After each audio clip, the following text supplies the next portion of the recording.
One more interesting sum on binomial theorem, we can apply a special trick here. The sum of the terms of the series 3 into NC0 minus 8 into NC1 plus 13 into NC2 minus 18 into NC3 plus dot dot plus n plus 1.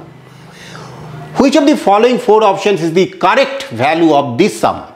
Now, we can take n equal to 2. For n equal to 2. For n equal to 2, we know what is C0, C1 and C2.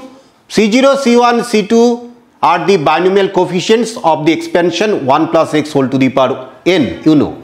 So, if we take n equal to 2, we get 1 plus x square equal to C0 plus C1x plus C2 into x square. Now, 1 plus 2x plus x square equal to C0 plus C1x plus C2 into x square. Now, comparing C0 equal to 1, C1 equal to 2 and C2 equal to 1. Now, for n equal to 2, we just evaluate the sum of 3 terms only.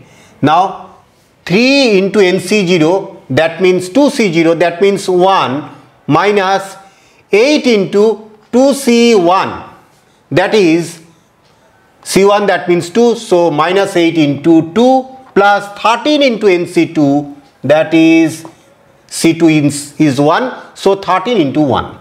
So we get 3 plus 13 16 minus 8 into 2 16, so we get 0. So B is the right answer.